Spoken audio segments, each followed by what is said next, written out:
Hadirannya di Komisi 8 dan saya apresiasi saudara, perjuangannya sangat luar biasa. Ya, saya itu pada waktu kehadiran Ibu Ketua itu tidak menyangka saya itu dalam posisi benar-benar capek setelah melaksanakan kegiatan ngopi keliling di dapil. Ada kegiatan 3 tempat yang saya lakukan. Sore maghrib baru sampai. Setelah maghrib ternyata rombongan dari Ibu Ketua datang ke rumah saya. Bahkan katanya sempat sholat di masjid tempatku sore hari jam 4. Nungguin saya datang karena saya belum datang gitu. Terima kasih, bahkan dilanjutkan lagi sampai ke tempatnya Mbak Wulan di Pati dan ya tengah malam. Jadi ini menindaklanjuti perjuangannya pada waktu datang ke Jakarta, ketemu Kementerian Agama, diterima oleh Wamen Agama Romo Syafi'i, juga dengan Pak Dirjen Pendis. Ya, setelah itu beliau datang ke Menpan RB, tidak temui, akhirnya beliau tidur di Istiqlal, balik lagi perjuangan lagi ke ke tempatnya, ke DPR, ketemulah Ketua Balek yaitu Bobasan, teman saya, dan ketemu Bu Seli. Waktu Bu Seli habis ketemu menyampaikan kepada kami, saya belum begitu ngeh gitu, jadi karena laporannya saat itu masih saya sedang banyak laporan sehingga saya nggak begitu memperhatikan. Tapi setelah beliau datang, saya wah ini menarik ini kasihan nih kan itu kan. Sehingga kehadiran beliau pun saya belum begitu terima, belum begitu membenarkan. Saya menerima benar setelah saya telepon Romo Syafi'i, Wamen. Benar nggak Romo? Iya benar. Tolong Ketua, ini tolong dibantu. Saya telepon Pak Dirjen Pendis juga sama, tolong bantu. Saya telepon Bobasan di Ketua Balek, benar. Saya tanya Bu Seli, membenarkan juga.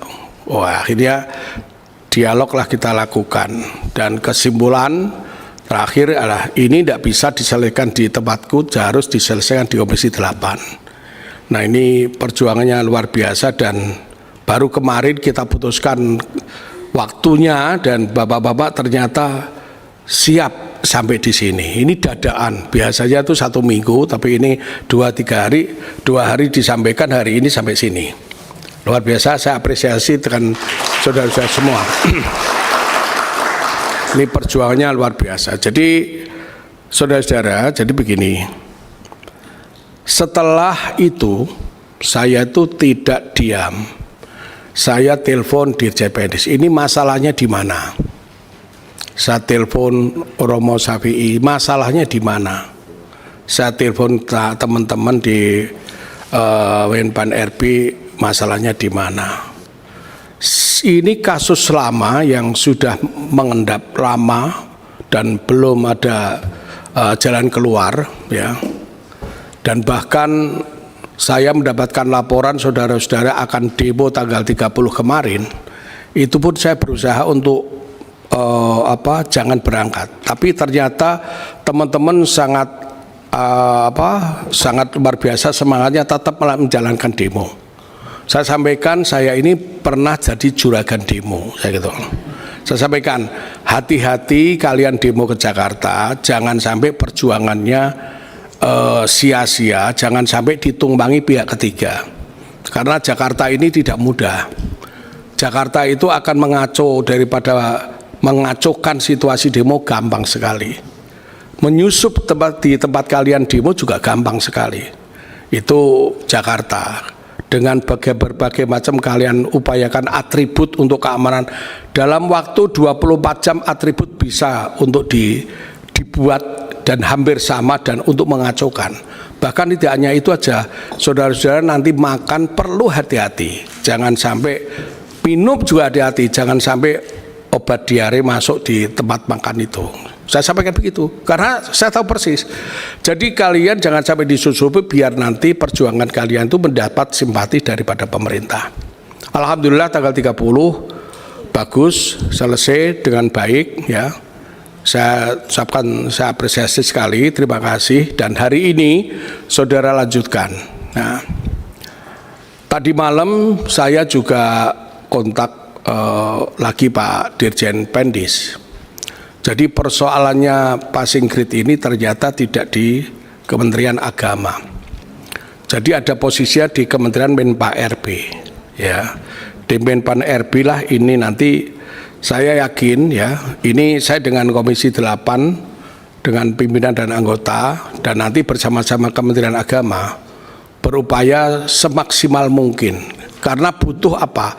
Saya butuh kesetaraan, butuh keadilan yang sama dibanding dengan pihak sebelah. Saya juga di sini selalu menyampaikan pada rapat di sini bahwa ternyata antara pendidikan nasional dengan pendidikan agama atau pendis ini anggarannya itu adalah baina sama wal ard bisumur. Sumurnya sumur bor jauh. Jadi 680 triliun dengan 38 triliun. Itu pun masih digunakan untuk kepentingan dengan kepenuhan dengan kepegawaian, kantoran, macam-macam. Jadi ini tetap yang namanya pendidikan agama tetap dalam posisi untuk tingkat kesejahteraan tidak sesuai dengan kesejahteraan dengan kehidupan sekarang ini. Saya selalu sampaikan bahwa dulu ada namanya perjuangan, itu zaman tahun 45, boleh perjuangan, ya. Tapi sekarang itu berjuang. Berjuang singkatannya apa? Beras, baju, dan uang. Jadi kalian itu tetap beras, baju, dan uang, tidak perjuangan. Karena apa? Yang kalian datang ke sini harus kalian itu ada naik pesawat, ada naik mobil, ada naik bus, dan naik kereta. Itu butuh uang, ya kan? Sama. Kalau dulu ada orang di jalan ngasih minum, sekarang nggak ada orang di jalan ngasih minum. Anda harus beli air mineral, kan gitu. Jadi artinya tetap harus ada namanya uang. Makanya selalu sampaikan beras, baju, dan uang.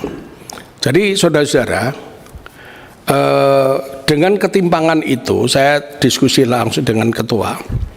Ini tidak bisa kita biarkan, ya. Dan melihat kondisi sekarang ini beda pemerintahan. Saudara-saudara tahu, meskipun saya ini partai pemerintah, tapi kami juga memandang secara objektif. Jadi pemerintahan sekarang Pak Prabowo itu sangat perhatian terhadap pendidikan. Yang namanya orang miskin saja untuk diberi pendidikan yang setara dengan orang-orang yang cukup, yaitu adanya sekolah rakyat. Benar nggak? Dan salah satu untuk pengentasan kemiskinan adalah dari pendidikan. Tidak hanya dikasih uang, tidak hanya dikasih beras. Motong kemiskinan dari pendidikan. Jangan sampai bapaknya yang tukang pemulung, anaknya besok jadi tukang pemulung. Ya, itu dia boleh Presiden Prabowo, ya kan? Juga beliau juga di tingkat masalah pendidikan Islam. Sekarang baru kali ini ada namanya Dirjen Pendis, Dirjen Popentren. Ini mau kita tidak lanjuti Dirjen Popentren ini. Artinya beliau sangat perhatian terhadap pendidikan formal dan non formal Islam. Beliau juga sekarang ini juga memperhatikan kaitannya dengan ibadah, akan adanya namanya kampung haji. Ini luar biasa. Jadi ini yang menjadikan saudara-saudara seperti ini, saya yakin saudara-saudara ini belum didengar oleh Presiden. Makanya kemarin di dalam demo saya tahu ya diterima 30 orang, semua mengecam pada Pak Dirjen Pendis sama Wamen, karena Dirjen Pendis tidak bisa menjawab. Yang menjawab adalah Menpan RB. Ya, jadi ini PR kami di Komisi 8. Kami akan besok hari tanggal 11 ya, 11 ya hari Selasa ya. 13. Hah? 13. 13 akan mengundang Kementerian Agama.